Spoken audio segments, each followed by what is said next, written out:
এপোনিমাস fracture বা এপোনিম fracture. একটু কেউ একজন পড়েন তো এইটা বাদ। আচ্ছা এটা সহই পড়েন, মানে কি কি ফ্র্যাকচার এই জায়গায় নেমড ফ্র্যাকচার কি কি আছে? ইপোনিমস। ইপোনিমস মানে কি? জানি। ইপোনিমস মানে কি? কেউ একজন জানি না ভাই। সমার্থক শব্দ বলে না? হ্যাঁ সিনোনিম। সিনোনিম ঠিক না, মানে এগুলো ডাক নাম বলতে পারেন আর কি। ঠিক আছে, ইপোনিমস। আচ্ছা। ডাইপান্স fracture. Dipens fracture, a depressed fracture of the lunate fossa of the articular surface of the distal radius. এরকম ফ্র্যাকচার হলে এই যে লুনেট ফোসা, এই ডিস্টাল রেডিয়াসটা তো দুইটা বোনের সাথে লাগে, স্ক্যাফয়েড আর লুনেট, তাই না? তো কোনো কারণে ফল অন আউটস্ট্রেচড হ্যান্ড হয়েছিল, এই লুনেট বোনটা ডিস্টাল রেডিয়াসটাকে মানে আর্টিকুলার সারফেসে একটা একদম গর্ত বা ডিপ্রেশনের মতো করে দিয়েছে। লুনেটটা ভাঙেনি কিন্তু রেডিয়াসটা একটা গর্ত হয়ে গেছে। এটাকে আমরা বলবো die punch fracture. Die punch fracture এটা আপনারা পান নাই কখনো, একবার দেখে রাখলেন আর কি। আচ্ছা এইটা লাগবে। এটা আমরা কি আছে? Barton's fracture. বার্টনস ফ্র্যাকচার হচ্ছে fracture dislocation of radiocarpal joint with intra-articular fracture involving the volar or dorsal lip. আরেকবার দেখেন, এখানে হাইলাইট করতে হবে প্রথমত আপনার বার্টনস ফ্র্যাকচার জিনিসটা থেকে কোলিজ আর স্মিথ ফ্র্যাকচার প্রথম ডিফারেন্স বুঝতে হবে। কোলিজ এবং স্মিথ দুইটা ফ্র্যাকচারই, এই যে কোলিজ ফ্র্যাকচার এবং স্মিথ ফ্র্যাকচার দুইটা ফ্র্যাকচার হচ্ছে এক্সট্রা আর্টিকুলার ফ্র্যাকচার, ঠিক আছে? আর বার্টনস ফ্র্যাকচার যেটা সেটা হচ্ছে intra articular fracture. So distal রেডিয়াসে একটা তো আমরা বললাম এই যে ডাইপান্স ফ্র্যাকচার, আচ্ছা ঠিক আছে, যত জানাটা আপনি ডিস্টাল রেডিয়াসে যে ফ্র্যাকচার গুলো, সেই ফ্র্যাকচার গুলোর মধ্যে সেই ফ্র্যাকচার গুলো যদি এক্সট্রা আর্টিকুলার হয়, ঠিক আছে, এক্সট্রা আর্টিকুলার, তাহলে সেটা could be Colles could be Smith. Extra articular হলে কোলিজ অথবা স্মিথ, ঠিক আছে? আর ইন্ট্রা আর্টিকুলার যদি হয়, ধরেন ফ্র্যাকচার লাইনটা এদিক দিয়ে গেছে, সাথে এদিকেও আছে, সাথে এদিকেও আছে, এদিকেও আছে, ঠিক আছে, কমেন্টেড গুঁড়ো এই যেমন এখানে এই যে ফ্র্যাকচার লাইনটা দেখেন, ফ্র্যাকচার লাইনটা ইন্ট্রাআর্টিকুলার একটা সেগমেন্ট আছে না, এটা তো পুরোটা আর্টিকুলার সারফেস, ঠিক আছে, একটা ইন্ট্রাআর্টিকুলার সেগমেন্ট আছে, দেখে তো যাচ্ছে, ঠিক আছে, তাহলে এটা বার্টনস ফ্র্যাকচার। তো এখানে যদি ফ্র্যাকচারটা দেখেন, ঠিক আছে, এখানে যদি ফ্র্যাকচারটা দেখেন, এই ফ্র্যাকচার লাইনটা ইন্ট্রাআর্টিকুলার কোনো কম্পোনেন্ট নাই, আর্টিকুলার সারফেসটা ভালো আছে, তাহলে এটা ভাই কোলিজ ফ্র্যাকচার। এখানে যদি দেখেন আর্টিকুলার সারফেস ভালো আছে, কোলিজ ফ্র্যাকচার। এখানে যদি দেখেন আর্টিকুলার সারফেস ভালো আছে, মানে এক্সট্রা আর্টিকুলার ফ্র্যাকচার, কোলিজ বা স্মিথ। এখন কোলিজ আর স্মিথের মধ্যে আমি তফাৎ করব কিভাবে, ঠিক আছে? কোলিজ ফ্র্যাকচারটা ডিসপ্লেসমেন্ট দিয়ে, এক্স্যাক্টলি। কোলিজ ফ্র্যাকচারটায় ডরসাল ডিসপ্লেসমেন্ট, স্মিথ ফ্র্যাকচারটায় ভোলার ডিসপ্লেসমেন্ট। এই একটু যদি মনোযোগ দিয়ে দেখেন, এই যে দেখেন এটা হাতের সামনের দিকটা, এটা পিছনের দিকটা, ডিস্টাল ফ্র্যাগমেন্টটা এখানে পিছনের দিকে গিয়েছে, রাইট? ডিস্টাল ফ্র্যাগমেন্টটা পিছনের দিকে গিয়েছে, whereas এইখানে ডিস্টাল ফ্র্যাগমেন্টটা এই যে সামনের দিকে চলে গিয়েছে। দেখা যাচ্ছে কি ভাই? জি ভাইয়া। এই যে এইখানে ডিস্টাল সেগমেন্টটা পিছনের দিকে গিয়েছে, এখানে ডিস্টাল সেগমেন্টটা সামনের দিকে গিয়েছে। So this is Colles fracture, this is Smith fracture, আমরা জানি এটা, ঠিক আছে? আচ্ছা, এখন বার্টন ফ্র্যাকচার সম্পর্কে বলিনি। বার্টন ফ্র্যাকচার এমনিতে সার্জিক্যাল ইমার্জেন্সি, মানে এটা অপারেশন লাগেই, ঠিক আছে? এখন বার্টন ফ্র্যাকচারের মধ্যে আবার দুই রকম হয়, ভোলার বার্টন বলি আমরা কখনো, ডরসাল বার্টন বলি। যে এই যে আর্টিকুলার সেগমেন্ট যদি সামনের দিকে একটা আর্টিকুলার সেগমেন্ট থাকে, সেটাকে আমরা ভোলার বার্টন ফ্র্যাকচার বলি। যদি পিছনের দিকে একটা সেগমেন্ট থাকে, সেটাকে ডরসাল বার্টন। মানে যেই দিকে টুকরাটা, এইটা কি ভোলার বার্টন না ডরসাল বার্টন, কি মনে হচ্ছে? এটা ভোলার বাটন মনে হচ্ছে। ভোলার বাটন, এই যে সামনের দিকে গিয়েছে, সো এটা ভোলার বাটন। যদি পিছনের দিকে টুকরা থাকতো তাহলে সেটাকে ডরসাল বাটন বলতাম, কিন্তু ইন জেনারেল আর্টিকুলার হলে সেটা বাটন ফ্র্যাকচার। বোঝা গেল ভাই? এটা বুঝি না ভাই, বাটন যে অ্যান্টেরিয়র মানে ভিজুয়ালাইজ করতে পারতেছি না। এটা ইন্ট্রা আর্টিকুলার, সেটা কি ভিজুয়ালাইজ করতে পারছেন? হ্যাঁ, ইন্ট্রা আর্টিকুলার। আচ্ছা, ইন্ট্রা আর্টিকুলার হওয়ার সময় এটার এই দিকটা হচ্ছে পোস্টেরিয়র অ্যাসপেক্ট, এই দিকটা হচ্ছে অ্যান্টেরিয়র অ্যাসপেক্ট। ছোট ছবি বুঝতে একটু সমস্যা হতে পারে। এটা পোস্টেরিয়র অ্যাসপেক্ট, এই যে আমি স্ক্যাফোল্ডের ওরিয়েন্টেশন দেখে বুঝতে পারছি, এই যে আমার মেটাটার্সালের পজিশন দেখে বুঝতে পারছি। তো আমি বুঝতে পারছি এটা ইন্ট্রা আর্টিকুল, মানে এটা অ্যান্টেরিয়র অ্যাসপেক্ট, এটা পোস্টেরিয়র অ্যাসপেক্ট। এখন ফ্র্যাকচার এটা কি ল্যাটারাল ভিউ? হ্যাঁ, ল্যাটারাল ভিউতে। ল্যাটারাল ভিউতে ও তারপর আচ্ছা এখানে আচ্ছা ওভারল্যাপিং হয়ে গেছে এই যে আলনাটার স্টাইলয়েড প্রসেসের কারণে একটু ভিউটা অবসিকিউর হয়ে গেছে আর কি। কিন্তু সেটা বড় কথা, আপনি আমাকে বলেন ফ্র্যাকচার ফ্র্যাগমেন্টটা কি ভোলার অ্যাসপেক্টে আছে না ডরসাল অ্যাসপেক্টে আছে? আচ্ছা সামনের দিকে আছে ভাইয়া। সামনের দিকে আছে, মানে ভোলার অ্যাসপেক্টে আছে, তাহলে এটা ভোলার বাটন ফ্র্যাকচার। হ্যাঁ, আর যদি জি একই ক্ষেত্রে ফ্র্যাকচার টুকরাটা পোস্টেরিয়রলি থাকতো, মানে পোস্টেরিয়র অংশটুকু ভেঙে গেছে হইতে, ওটা ডরসাল বাটন হতো। এই আর কি। দরকার নেই আপনার। আপনি কোলিস আচ্ছা ফ্র্যাকচার চিনেন, আপনি কোলিস ফ্র্যাকচার চিনেন, আপনি স্মিথ ফ্র্যাকচার চিনেন, ঠিক আছে? আপনি বার্টন ফ্র্যাকচার চিনেন, এই তিনটা তো চিনেন, ঠিক আছে? জি ভাইয়া। আরেকটা ফ্র্যাকচার একটু চিনতে হবে। দেখেন তো এই ফ্র্যাকচারটাকে কি ফ্র্যাকচার বলবেন? এটাও তো হিসাবে তো ইন্ট্রা-আর্টিকুলার ফ্র্যাকচার, এটা তো বার্টন ফ্র্যাকচার হওয়ার কথা, তাই না? জি কিন্তু ভাই স্টাইলয়েড প্রসেস ইনভলভ করছে, সো এটার আলাদা নাম। এটা হ্যাঁ, এক্স্যাক্টলি। এটা এইটা হচ্ছে স্টাইলয়েড প্রসেস ইউজ করেছে, এইটা হচ্ছে আমরা বলি ফ্র্যাকচার, শোফার্স ফ্র্যাকচার বলি আমরা। হ্যাঁ, শোফার্স ফ্র্যাকচার, শোফার্স ফ্র্যাকচার। আচ্ছা, ফ্র্যাকচার একটু মানে এইটা লাগবে না, জিনিসগুলো কি একটু মানে বোঝার জন্য একটা জিনিস দেখাচ্ছি। হ্যাঁ, শুধু বোঝার জন্য। এই যে এখানে যে ফ্র্যাকচার হয়, ঠিক আছে? এই ডিস্টাল রেডিয়াসে যে ফ্র্যাকচার হয়, কিরকম কিরকম ফোর্সের কারণে ফ্র্যাকচারটা হতে পারে, ঠিক আছে? একটা হতে পারে বেন্ডিং একটা ফোর্স এসেছে, একটা বেন্ডিং ফোর্স এসেছে। হ্যাঁ, যদি কোনো কিছু এরকম বেন্ডিং ফোর্স, যখন আপনি ফল অন হ্যান্ড হয়েছে, ফল অন আউটস্ট্রেচ হ্যান্ড হয়েছে, তখন নাম্বার অফ ফোর্স হতে পারে, কোনো কারণে বেন্ড হয়ে গিয়েছে এক্সেসিভ। ধরেন আপনি এই জায়গাটায় চিন্তা করে নেন যে আপনার হ্যান্ডটা ছিল, ঠিক আছে? এক্সেসিভ ফোর্স থাকলে একটা বেন্ডিং ফোর্স কাজ করতে পারে এই জায়গাটাতে, তাই না? যদি বেন্ডিং জি ফোর্স ভাইয়া। হয়, তাহলে দেখেন এই যে কোলিস ফ্র্যাকচার বা স্মিথ ফ্র্যাকচার হয়, কোলিস বা স্মিথ ফ্র্যাকচার। হ্যাঁ, বেন্ডিং ফোর্স বলতে কি বেন্ডিং বুঝাচ্ছেন? মানে মানে এখানে টানতেছে না বেঁকে যাচ্ছে নাকি? বেঁকে যাচ্ছে, বেঁকে যাচ্ছে, খুব বেশি বাঁকা। আপনি হঠাৎ ফোর্সফুলি ফল অন আউটস্ট্রেচ হ্যান্ড হলেন, হ্যাঁ, এখন হ্যান্ডটার উপর দিয়ে প্রেসার দিচ্ছে, তখন সেই পুরো প্রেসারটা এই জায়গাটাকে, এই মাথাটাকে বেশি বেন্ড করে দিতে চাইলে এই জায়গাটা ভেঙে যেতে পারে, আচ্ছা স্পেশালি আচ্ছা। অর্থোপেডিক হুম, হুম, হুম। বাঁকা করে দিতে চাইলে।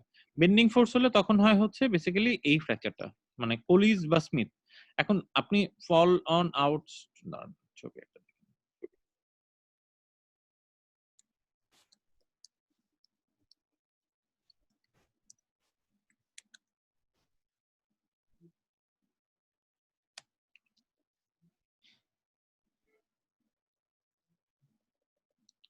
এটা এটা দেখলে হবে।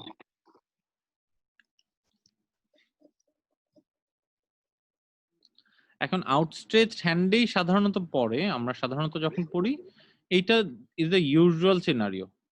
এই ফর্মে যখন পড়ি, তখন এই জায়গাটায় একটা বেন্ডিং ফোর্স কাজ করে, বেন্ডিং ফোর্স কাজ করলে এই ডিস্টাল ফ্র্যাগমেন্টটা কোন দিকে যায় বলেন তো?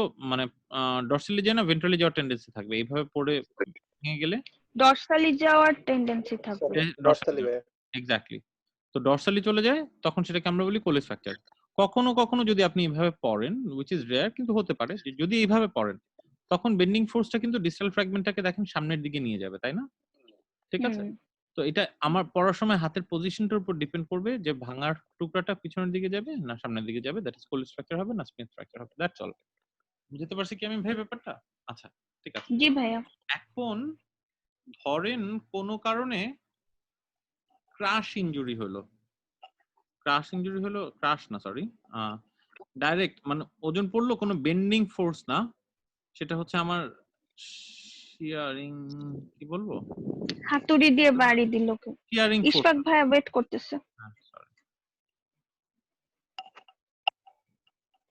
ধরেন কোনো কারণে শিয়ারিং ফোর্স আছে, শিয়ারিং ফোর্স বুঝেন? আচ্ছা, শিয়ারিং ফোর্স বুঝার দরকার নেই, এটুকু আপাতত বুঝে রাখেন, সেটা হচ্ছে এইটা হচ্ছে কি বলে বেন্ডিং ফোর্স। আচ্ছা, শিয়ারিং ফোর্স বুঝাবো না, ভাই স্টিয়ারিং ফোর্স কি? ওই যে শিয়ারিং হাতুড়ি দিয়ে পিটাইলে হবে? শিয়ারিং ফোর্স মানে হচ্ছে দুইটা জায়গার উপর অসমান, মানে ধরেন কিভাবে বোঝাই, সেটা হচ্ছে এই জায়গা, ঠিক আছে, এই জায়গা, আহ, এই জায়গাটুকুর উপর আমি এই দিক থেকে একটা ফোর্স দিচ্ছি, এই দিকে, এই দিক থেকে একটা ফোর্স দিচ্ছি এই দিকে, ঠিক আছে? তাহলে এই যে তাহলে যে ফোর্সটা কাজ করবে, ঠিক আছে, সেটাকে আমি শিয়ারিং ফোর্স বলবো। শিয়ারিং ফোর্স মানে ছিঁড়ে ফেলার জন্য যে ফোর্স, এরকম শিয়ারিং আচ্ছা আচ্ছা। ফোর্স। ওটাকে টানবো নাকি ভাইয়া চাপ না দিব? না, দুই দিক থেকে চাপ পড়ছে, একদিক থেকে এদিকে চাপ পড়ছে, একদিক থেকে কম্প্রেশন। চাপ পড়ছে, ঠিক আছে? দুই দিক থেকে, যেমন যখন অপোজিট সাইড থেকে চাপ পড়ে দুইটা এন্ডে, তখন সেটাকে আমরা শিয়ারিং ফোর্স বলি। হ্যাঁ, ও আচ্ছা। তো শিয়ারিং ফোর্স হলো এই যে বাটন স্ট্রাকচার, হয় বেশি জানার দরকার নেই, এটুকু জানছেন শেষ, ভুলে গেলে ভুলে যান। কিন্তু যেই জিনিসটা দেখাতে চাচ্ছিলাম সেটা হচ্ছে কখনো কখনো অ্যাভালশন ফোর্স হয়, মানে টান পড়ে, অ্যাভালশন ফোর্স, টেনশন পড়ে। হ্যাঁ, যদি টেনশন পড়ে তাহলে দেখেন এই যে আমার রেডিয়াল স্টাইলয়েড বা আলনার স্টাইলয়েডের ফ্র্যাকচার হয়। টেনশন পড়লে সেটা হচ্ছে আমার অ্যাভালশন ফ্র্যাকচার। এই জন্য যদিও দেখতে ইন্ট্রাআর্টিকুলার, কিন্তু এই যে বাটন ফ্র্যাকচার এবং সোফার ফ্র্যাকচার এক না, কারণ এই বাটন ফ্র্যাকচার হচ্ছে একটা শিয়ারিং ফোর্সের কারণে হচ্ছে, এই জিনিসটা ভিতরের দিকে ঢুকে গিয়েছে। এই যে যখন ফল অন আউটস্ট্রেচ হ্যান্ড হয়েছিল তখন এই জায়গাটার মধ্যে নিচের দিকে লোড হচ্ছিল, আর এই স্ক্যাফয়েডটা এই জায়গাটাকে এদিকে ধাক্কা দিচ্ছিল, সেই জন্য শিয়ারিং ফোর্সের কারণে এদিকে ডিপ্রেশন হয়ে গেছে। কিন্তু এটা যদি ইন্ট্রাআর্টিকুলার, এইটা টান খেয়েছে, এখানে কোলাটারাল লিগামেন্ট যেগুলো আছে সেগুলো কোনো কারণে সাডেন ওভারপুলের কারণে এই অংশটুকু ভেঙে চলে এসেছে।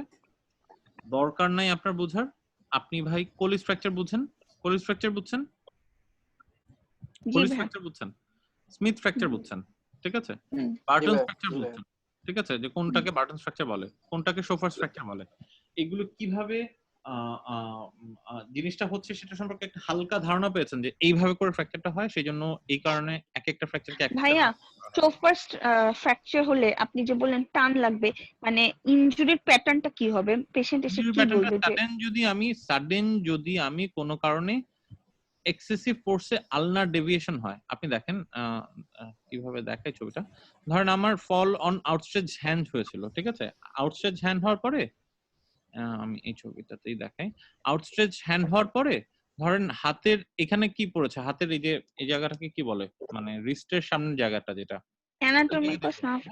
এখন কোন কারণে যদি হাতটা বাঁকা হয়ে থাম্বের উপর দিয়ে পড়ে, থাম্বের উপর ভরটা এসে পড়ে, মানে নিচে ছিল এই জায়গাটা, ঠিক আছে, তখন এক্সেসিভ ফোর্স কাজ করে সেটাকে এক্সেসিভ আলনার ডেভিয়েশন করিয়ে ফেলবে কিনা, এক্সেসিভ জি ভাইয়া। থাম্বটাকে যদি এক্সেসিভ আলনার হ্যাঁ, ডেভিয়েশন করে ফেলে তখন রেডিয়াসের উপর এক্সেসিভ প্রেসার লাগবে কিনা, জি জি ভাইয়া। বুঝেছেন? এখন জি। রেডিয়াসের উপর এক্সেসিভ প্রেসার লাগলে তখন এই কোলাটারাল লিগামেন্ট গুলো টেনে রেডিয়াসের একটা টুকরাকে নিয়ে যাবে।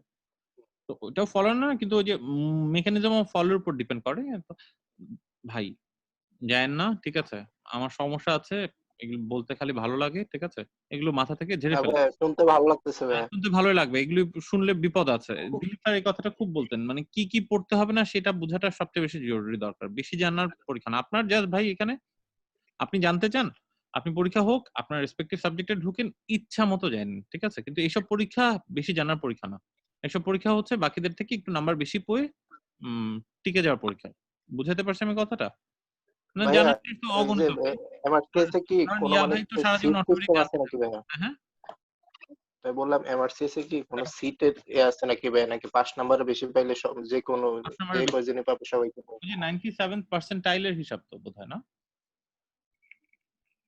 এভারেজ মার্ক 70 থেকে 72 বলে সবাই, জানি না। 70% এবার তো 72 এর উপরে পাস করছে, 72% এর উপরে। আচ্ছা, মানে মোটামুটি একটা কাট অফ মার্ক তো প্রতিবারই থাকে আর কি, এভারেজে 77। 70% এর উপরে। দেখা যাক, এটা বোঝা গেল ভাই। জি ভাইয়া। আচ্ছা, এখন আমাকে একটু কমন সেন্স থেকে বলেন তো, ধরেন আমরা পরীক্ষার কোশ্চেন আসে নাই, ধরেন এই ফ্র্যাকচার হয়েছে, আপনি কি ম্যানেজমেন্ট করতে চান? কি কি অপশন আছে? কোনটা ভাইয়া? এটা এই ফ্র্যাকচার দিয়ে আপনাকে বললো যে সোফার্স ফ্র্যাকচার ম্যানেজমেন্ট বা সোফার্স ফ্র্যাকচার বাদেন, এই যে কোলিস ফ্র্যাকচার ম্যানেজমেন্ট, কি ম্যানেজমেন্ট? আমি ইমোবিলাইজ করে দিব ভাইয়া। ফার্স্ট হচ্ছে রিটেনশন করে। রিটেনশন করে কি দিয়ে রিটেনশন করবেন? কি কি দিয়ে রিটেনশন করবেন? কোলিস ফ্র্যাকচারের তো টুকটাক ট্রিটমেন্ট আসছে আনসারের মধ্যে, জি যেটুকু খেয়াল আছে।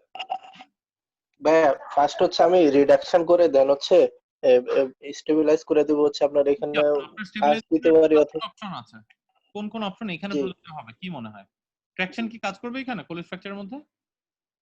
না ভাইয়া। না, ট্র্যাকশন বাদ, ঠিক আছে, ট্র্যাকশন বাদে আর কি কি অপশন ছিল ভাই?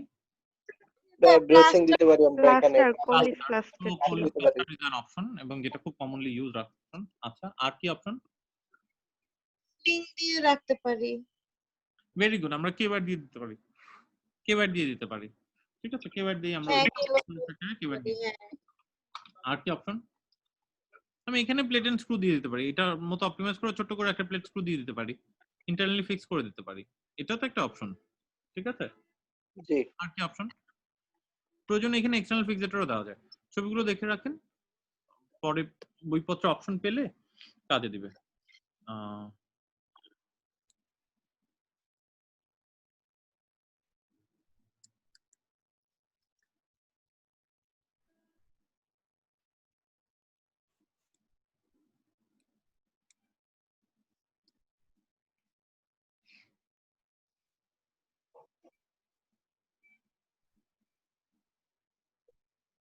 এই দেখেছেন, এইভাবে এক্সটার্নাল ফিক্সেটর দিয়ে দিয়েছে। হ্যাঁ, এই ছবিটা দেখেন, জি ভাইয়া দেখছেন?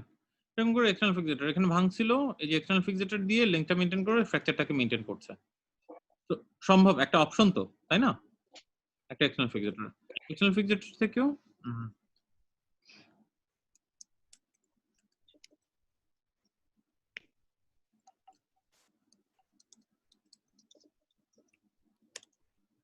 আমি ইয়া দিতে পারি, প্লেট এন্ড স্ক্রু দিতে। এই যে এই ছবিটা দেখেন, দেখছেন?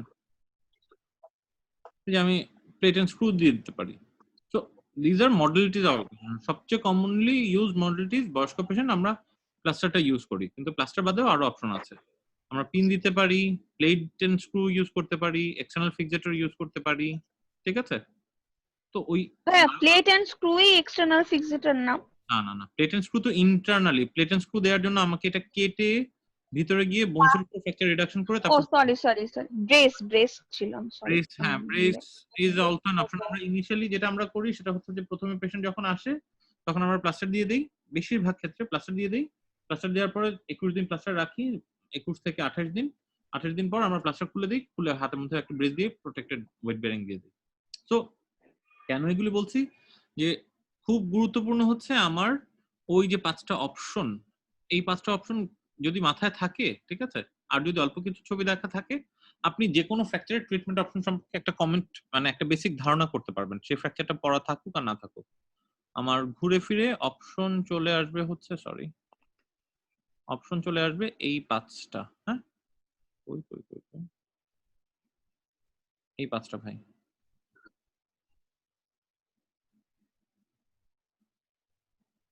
এই 5টা অপশন। হ্যাঁ, যে traction, cast, brace, internal fix, external fix. Internal fix এর মধ্যে ইন্টারমেডুলারি এন্ড এক্সট্রামেডুলারি। আপনি একটা চিন্তা করতে পারবেন এই 5টা শব্দ মাথায় থাকলে। এই 5টা শব্দ মাথায় আপনার যে কোনো ফ্র্যাকচারের ট্রিটমেন্ট মোটামুটি হয়ে গেছে। এর বাইরে কোনো অপশন নাই কোনো ফ্র্যাকচারের জন্যই ম্যানেজমেন্টে। হ্যাঁ, ঠিক আছে ভাই? ওকে, জি ভাই। তারপর সামনে যদি যাই, এই তো ডিসটাল রেডিয়াস ফ্র্যাকচারের আর কি কি প্রশ্ন ছিল বলেন তো ভাই? মানে অনুমান ডিসটাল রেডিয়াস ফ্র্যাকচারের মধ্যে মানে এমনি যদি আমরা গ্যালিয়াজি ছিল বোধহয়। আচ্ছা, গ্যালেজি দেখবো আমরা। গ্যালেজি আসলে ডিসটাল রেডিয়াস ফ্র্যাকচার না। এমনি ডিসটাল রেডিয়াস ফ্র্যাকচার যদি দেখি, ডিসটাল রেডিয়াস ফ্র্যাকচারের ইনসিডেন্স রিলেটেড কোনো কিছু ছিল না। অস্টিওপোরোটিক বনে হয়, সেটা আপনারা এমনিতেই জানেন। ডিসটাল রেডিয়াস ফ্র্যাকচারের কোনো ক্লাসিফিকেশন আপনাদের আসে নাই। ডিসটাল রেডিয়াস ফ্র্যাকচারের এই আচ্ছা নাম ভাই, একটা কোশ্চেন ছিল, ডিসপ্লেস ট্রান্সভার্স ফ্র্যাকচার অফ ওলেক্রানল, হ্যাঁ, কাস্ট দেওয়ার পর ওই যে হচ্ছে গিয়ে ওই যে কি কমপ্লিকেশন হতে পারে, ওই যে পুশিং অফ দা কি জানি ছিল একটা, যেটা স্ট্যান্ডিং। আমরা কমন সেন্স থেকে ভুল আনসার দিয়েছিলাম, শুধু ইশফাক ভাই ঠিক আনসার। এরপর হচ্ছে ওলেক্রানল ও এলবো জয়েন্ট টাইপ, ওটা তো আমরা পড়ছি। আলনার নার্ভ ইনজুরির একটা সিনারিও ছিল।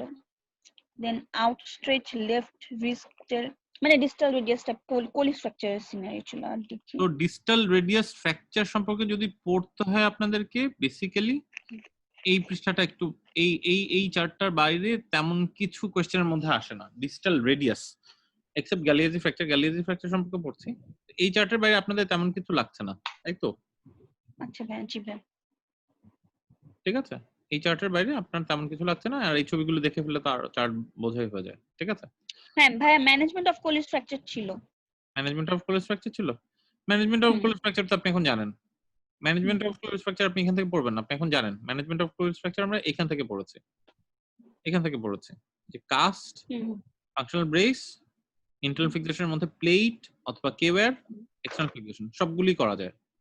সবচেয়ে কমনলি কোনটা, সবচেয়ে সহজ কোনটা? কাস্ট দিয়ে ম্যানেজ করা। ঠিক আছে, কাজ দেওয়ার আর ক্ষেত্রে ভাইয়া কাজটা কতদিন রাখবো বলছিলেন ভাইয়া?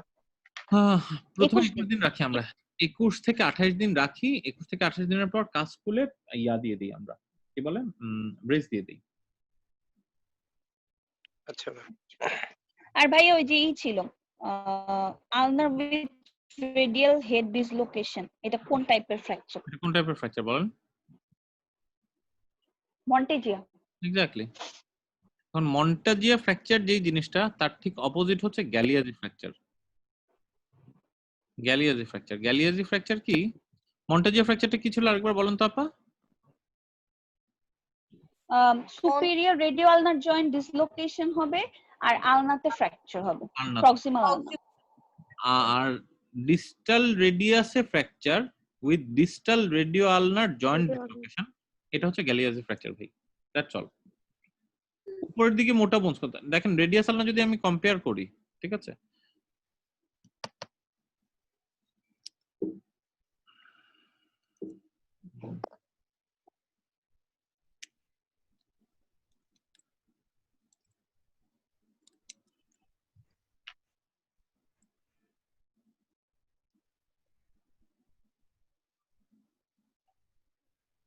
রেডিয়াস আলনার যদি পাশাপাশি তাকাই, ঠিক আছে, দেখেন রেডিয়াসটা নিচের দিকে মোটা, আলনাটা উপরের দিকে মোটা, রাইট? এটা তো আমরা দেখতেই পাচ্ছি, ঠিক আছে। জি ভাই। এবং ওয়েট ট্রান্সমিশনের সময় হাত থেকে ওয়েটটা প্রথমে রেডিয়াসে যায়, তারপর ইন্টারস্টিয়াস মেমব্রেন দিয়ে আলনাতে যায়। আলনাতে আলনোহিউমেরাল জয়েন্টটা কিন্তু মেজর কম্পোনেন্ট, ঠিক আছে। ভাই সব ওয়েট করে। সরি, আলনোহিউমেরাল জয়েন্টটা ইজ দ্য রিলেটিভলি মোর মানে বিগার ওয়ান কম্পোনেন্ট হিসেবে, হ্যাঁ। তো ওয়েট ট্রান্সমিশনের সময় ওয়েটটা প্রথমে রেডিয়াস, রেডিয়াস থেকে আলনা, আলনা হয়ে উপরের দিকে, এভাবে করে চলে যায় মোদ্দা কথা। আচ্ছা, কেন বলছি যে যদি ডিস্টাল রেডিয়াসে ভাঙলো, সাথে distal radio ulnar joint dislocation, সেটা হচ্ছে গ্যালিয়াজি ফ্র্যাকচার। আর প্রক্সিমাল আলনাতে ভাঙলো, সাথে proximal radio ulnar joint dislocation, সেটা হচ্ছে মন্টাজিয়া ফ্র্যাকচার। বা এভাবে মনে রাখতে পারেন, মন্টাজিয়া মাউন্টেইন, মাউন্টেইন উপরে, তাহলে উপরে ভাঙে, উপরে মোটা বোনস কোনটা? আলনা, আলনা ভাঙলো, সাথে superior radio ulnar joint dislocation, Monteggia fracture. Radius ভাঙলো, সাথে ইনফেরিয়র রেডিয়াল জয়েন্ট ডিসলোকেশন, সেটা হচ্ছে গ্যালিয়াজি ফ্র্যাকচার। এই দুটোর মধ্যে নাম বাদে আর তেমন কিছু জানার মানে, এবং দুইটার ক্ষেত্রে একই ম্যানেজমেন্টের প্রিন্সিপাল। যে বোনসটা ফ্র্যাকচার হচ্ছে সেই বোনসটাকে আমার রিডাকশন করতে হবে, মানে সেই বোনটাকে আমি ফিক্স করব, ফিক্স করে আমি রেডিও আলনার জয়েন্ট যদি জায়গায় চলে আসবে, যদি জায়গা না আসে তাহলে ফার্দার জয়েন্টটাকেও রিডাকশন করতে হবে। এই হচ্ছে কথা, মন্টাজিয়ান গ্যালিয়াজি ফ্র্যাকচার। হলো ভাই? জি ভাই। সিরিয়াসলি ভাই হচ্ছে তো, মানে আপনার কোশ্চেন গুলোর আনসার, আচ্ছা আমরা একটু পরে কোশ্চেন গুলো দেখবো, হ্যাঁ আজকে পারলে কোশ্চেন গুলো দেখে ফেলবো, তাহলে দেখবেন আপনি। অর্থোপেডিক্স অনেক মজা আছে ভাই, তো আমার বলুন না, নিজেরই মনে ভাই হচ্ছে যে সহজ সহজ, আমি সাবজেক্ট চেঞ্জ করি। টার্মিনোলজি গুলি হচ্ছে সহজ, তো পড়তে কষ্ট কম হয়। মেয়েদের জন্য একটু টাফ মনে হয়। না, কি বলছেন? আমাদের ফাত্তা স্যারকে দেখলে হয়তো আপনাদের মানে শক্তির ব্যাপার না, হ্যাঁ স্ট্রেনাস, যে কোনো সার্জারি তো আপা একটু স্ট্রেনাস, ঠিক আছে। ভাইয়া আমি অর্থোপেডিক সার্জারি দুই একটা দেখছি, অনেক হাতুড়ি বাটুলি। কিন্তু অনেস্টলি ভাই আমাদের গাইনি মেডিকেলে সার্জনরা না যে পরিমাণ কনসালটেন্ট পরিশ্রম ছিল, করে, যে গাইনি সার্জনরা যে ফিমেল কনসালটেন্ট। আমার কাছে না মানে খারাপ লাগে এটা, আমি জানি না কেন। ফিমেল কনসালটেন্ট ছিল আমাদের একজন অর্থোপেডিক সার্জন, রেসিডেন্সি করা। তো ম্যাডাম সবসময় বলতো আপু ডাক্তার, কিন্তু উনি খুব নাইস ছিল। উনি বলতো যে এটা সব টেকনিকের উপরও, স্ট্রেনাস যতটা না তার থেকে বেশি আমরা টেকনিক। অনেক বেশি ইনস্ট্রুমেন্ট বানিয়ে নিয়েছি, ইনস্ট্রুমেন্টের উপর আমরা বেশি রিলাই করি, ঠিক আছে। হাতে দিয়ে টানটানি আগে একটা সময় ছিল 90s 2000 এর প্রথম দিকে, ওই সময়ে ইনস্ট্রুমেন্টস কম ছিল, তখন হাত দিয়ে টানটানি করে অনেক কিছু করতে হতো। এখন আমরা ওইখান থেকে সরে এসেছি, অনেক ইমপ্রুভমেন্ট হয়েছে, এখন আমরা বেশি পরিশ্রম করি না, ঠিক আছে। এনিওয়েজ ওগুলি বাদ দেন, অর্থোপেডিক সার্জারিতে পরে মোটিভেট করব। আপাতত আমরা এমআরসিএস এর ফোকাস করি, হ্যাঁ। এমআরসিএস এর জন্য আপনাকে একটু থিওরিটিক্যালি জানলেই হবে। কোথায় আসছিলাম? এই তো আমরা তো আপার লিম্বের সবগুলি ফ্র্যাকচার শেষ, ও শুধু স্ক্যাফোল্ড ফ্র্যাকচার বাকি। আর ভাই সার্ভাইকাল স্পাইন, ওই জায়গাটা আমরা স্পাইনে যাব, অসুবিধা নেই, স্পাইনে যাব। স্পাইনটা একটু ঠান্ডা ভাবে পড়তে হবে, আমরা স্পাইনে যাব। কোথায় জানিয়েছিলাম? Scaffold. Scaffold fracture, scaffold fracture এখানে হ্যান্ডের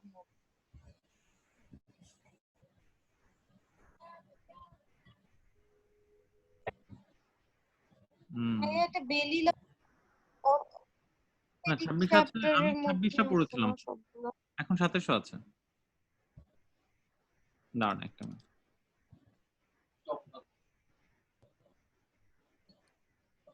একটা মিনিট ভাই। ফ্র্যাকচার কি এখানে নাই? না, একটা মিনিট ভাই, সরি। জি ওকে, এখন স্ক্যাফয়েড ফ্র্যাকচার। স্ক্যাফয়েড ফ্র্যাকচারটা থেকে তো বেশ কয়েকটা কোশ্চেন আসছে। হ্যাঁ, আচ্ছা, স্ক্যাফয়েড ফ্র্যাকচার সম্পর্কে প্রথমে যেটা পড়তে হবে সেটা হচ্ছে স্ক্যাফয়েড ফ্র্যাকচারটা মোস্ট ফ্রিকুয়েন্টলি ফ্রিকোয়েন্সির দরকার না, আপনাদের ইনসিডেন্স লাগবে না। আচ্ছা, স্ক্যাফয়েড বোনসটাকে একটু চিনে নিই আগে একটু। হ্যাঁ, দিস ইজ দ্য স্ক্যাফয়েড বোন, তাই না? এটা কোথায় থাকে? এটা থাকে হচ্ছে ভাই আমার এই যে radius, this is the distal radius. রেডিয়াসের সামনে দুইটা ফোসা থাকে, রেডিয়াসের ইনফেরিয়র অ্যাসপেক্টে দুইটা ফোসা থাকে, একটা হচ্ছে স্ক্যাফয়েড ফোসা, একটা হচ্ছে লুনেট ফোসা। এটা দিয়ে রেডিয়াস বোনসটা দুইটা বোনসের সাথে লেগে থাকে, স্ক্যাফয়েড আর লুনেট, তাই না? আচ্ছা, এখন স্ক্যাফয়েড বোনসটা যদি আমরা দেখি, এখানে ফ্র্যাকচার আছে, আচ্ছা ফ্র্যাকচার বাদ দিয়েও যদি দেখি, স্ক্যাফয়েডের পিছনের দিকে রেডিয়াস আছে, এটার এদিকে লুনেট বোনসটা আছে, সামনের দিকে ক্যাপিটেট আছে, আর এদিকে ট্রাপিজয়েড বোনসটা আছে, ঠিক আছে? এই বোনসগুলোর মধ্যখানে স্ক্যাফয়েড বোনসটা থাকে, তাই না? আচ্ছা, এখন স্ক্যাফয়েডের মধ্যে যদি আমরা আরেকটু অ্যানাটমি দেখি, স্ক্যাফয়েডের দুইটা এন্ড আছে বা দুইটা পোল বলি অনেক সময়, ঠিক আছে? অ্যান্টেরিয়র পোল, পোস্টেরিয়র পোল, বা অ্যান্টেরিয়র এন্ড, পোস্টেরিয়র এন্ড, আর মধ্যখানে একটা ডিপ্রেশনের মতো থাকে, ঠিক আছে? ডিপ্রেশনের মতো থাকে, এটাকে আমরা বলি স্ক্যাফয়েডের ওয়েস্ট। West, WAIST, West. হ্যাঁ, কথা কেটে আসছে। জি, আচ্ছা আরেকবার বলি, স্ক্যাফয়েডের তাহলে দুইটা এন্ড থাকে ভাই। হ্যাঁ, কথা কেটে আসছে। সরি, আচ্ছা একটু দেখছি। এখন কি কথা শুনতে পাচ্ছেন ভাই? হ্যালো, জি ভাইয়া। ওকে। জি ভাই। স্ক্যাফয়েডের যেটা বললাম দুইটা এন্ড থাকে, অ্যান্টেরিয়র এন্ড, পোস্টেরিয়র এন্ড, ঠিক আছে? আর মধ্যখানে স্ক্যাফয়েড শব্দটার অর্থ কি? স্ক্যাফয়েড কেন বলে? স্ক্যাফয়েড কেন? নৌকা ভাইয়া, নৌকা। নৌকা, ঠিক আছে? তো যে কোনো নৌকার মধ্যে কি হবে? নৌকার তো ভালো লাগতে পারছে না, নৌকার এদিকে এদিকে উঁচু, মধ্যখানে তো ডিপ্রেশন থাকে, তাই না?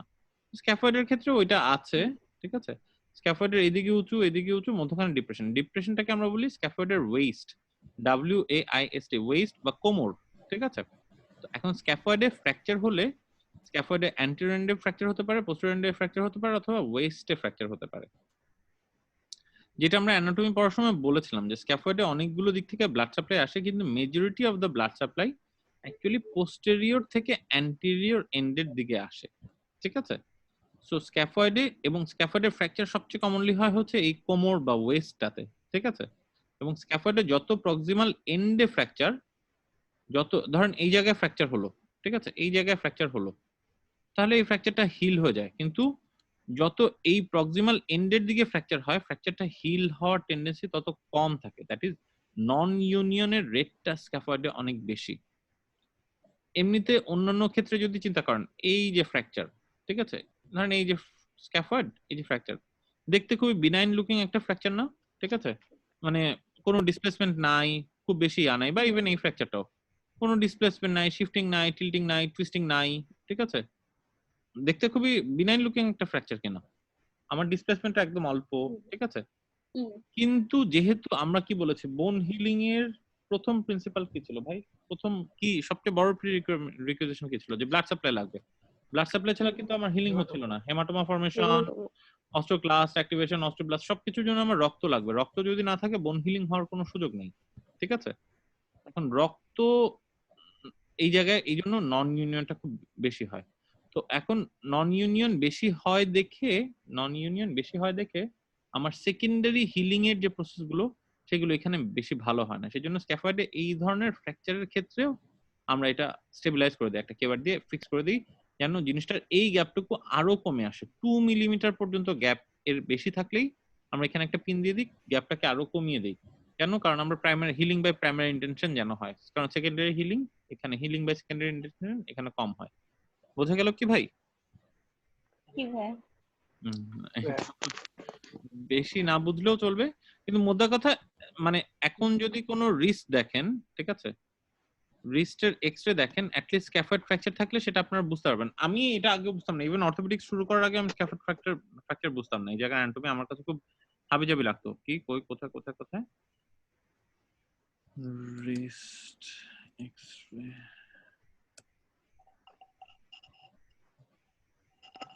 একটা আমরা নরমাল রিস্টের এক্সরে দেখে আসি। হ্যাঁ, যে এক্সরে গুলো আপনাকে সিস্টেমেটিক্যালি ইভালুয়েট করতে হবে, ঠিক আছে? কখনো না কখনো হ্যান্ডের এক্সরে নিয়ে আসবেই, ঠিক আছে? ভাইয়া মিম ওয়েটিং করতেছে, মিম ওয়েট।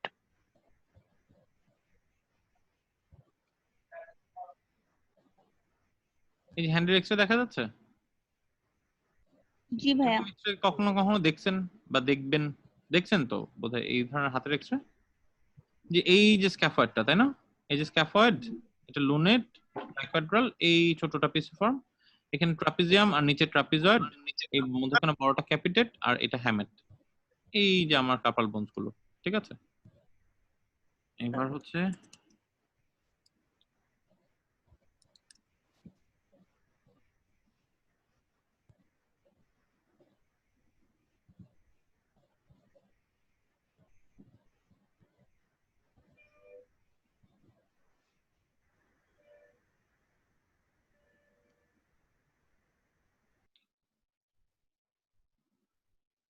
এটা scaphoid, lunate, triquetral, pisiform, trapezium, trapezoid, capitate, hamate. এখানে স্ক্যাফয়েড ফ্র্যাকচারটা কি দেখা যাচ্ছে? ভাইয়া খুবই চিকন একটা দাগ দেখা যাচ্ছে। হালকা একটা দাগ দেখা যাচ্ছে, তাই না? প্রক্সিমাল এন্ডের দিকে ভাইয়া, না ওয়েস্টে, একদম মাঝখানে আপু। খুব মনোযোগ দিয়ে না দেখলে কিন্তু এটা মিস হওয়ার সম্ভাবনা না বললে ভাই আসলে বুঝতে পারতাম না। এক্স্যাক্টলি। সো আমি ভাবছি প্রক্সিমালি সাদা জায়গাটা ভাইয়া, ওটা ওটা যে এটা ওটা কি? খুব মনোযোগ দিয়ে না দেখলে তাহলে মিস হওয়ার চান্সেস খুব বেশি। ইভেন মনোযোগ দিয়ে দেখলেও এখানে তো যেই কোয়ালিটির এক্সরে, যেই ম্যাগনিফিকেশন আপনি দেখছেন,